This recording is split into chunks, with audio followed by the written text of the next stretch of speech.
My home church in Washington, D.C. is Silver Spring, Maryland.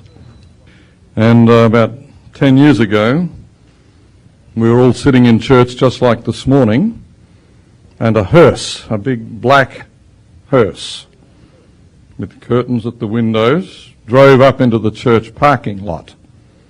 It was a break between Sabbath school and church, and some of us were standing outside, and we were all a little amazed to see a hearse, which is normally associated with a funeral, because it was Sabbath and there was no funeral planned. And the door of the hearse opened and a young woman stepped out. And she came over to a group of us. I was standing there chatting with the pastor. And she came over and approached us and she said, is this a Seventh-day Adventist church? And we said, yes. And she said, well, do you have a bishop or a pastor here? And we said, well, yes, we do. In fact, you're talking to him right here. And I introduced her to the pastor. And she said, well, I need serious help right now. And so the pastor said, well, we will do whatever we can do. And she said, well, I am possessed by a demon. In fact, I have 4 demons in me. My mother was a witch. She's been using me as a medium since the age of 2. So from the age of 2, I've known nothing else except the devil and evil spirits.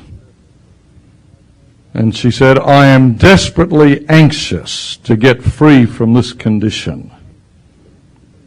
Can you help me?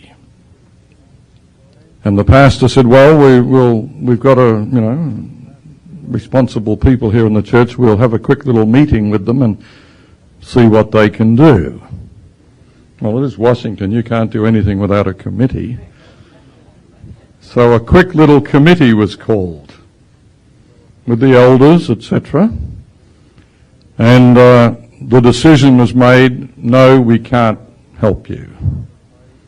But there is another church a mile away that we suggest you go to. And I found out later this young woman went to 4 different Seventh-day Adventist churches, all of them, I'm sure, believing in, quotes, the truth. And if you were to ask them, they would actually tell you we have the truth. And if you were to ask them if they believe in Jesus Christ, everyone would say, yes. And if you were to ask them whether they believe in the soon return of Jesus, they would say, yes. But I will never forget the moment as this young woman turned away quite sorrowfully. And I found out later visited 4 of our churches in the area and could not find one church that would address her situation. Later she managed to get herself enrolled at Columbia Union College. She enrolled in theology. She was still not delivered, but she enrolled in theology. And I happened to be teaching in the theology department at that time in the college. And so once again I came across this young woman. And one night in the middle of my class, the demons manifested within her. I won't describe what she did because it's quite revolting. But I was forced to address her situation again. And in a moment of great clarity, she sat up and she said, can you help me or not? And I said, yes, we can help you. And Hyveth Williams, whom some of you know, was one of my students at the time. And Hyveth had come to a calling into ministry through one of my seminars, and so we were closely connected.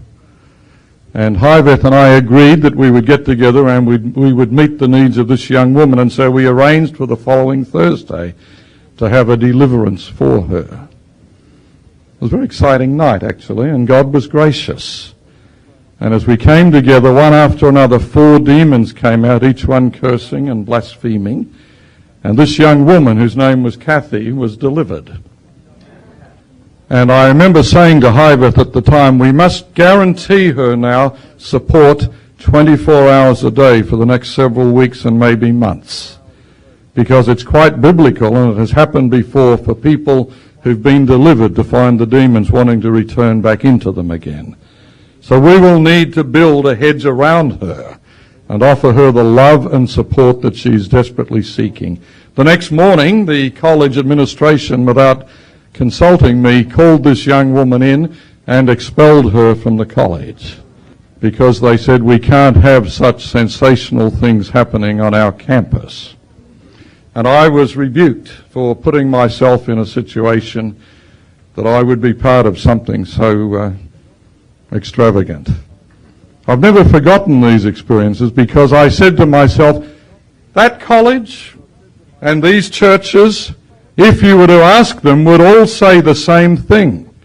We have the truth. And my message to you this morning is, it's not enough to have, quotes, the truth. We need the complete life and ministry of Jesus Christ in any church. And it doesn't matter the condition that any sinner may be in. There's no fear, there's no reluctance to move into ministry in behalf of that person. Are we not called to heal the sick, raise the dead even, it says? In my name, said Jesus, ye shall cast out demons.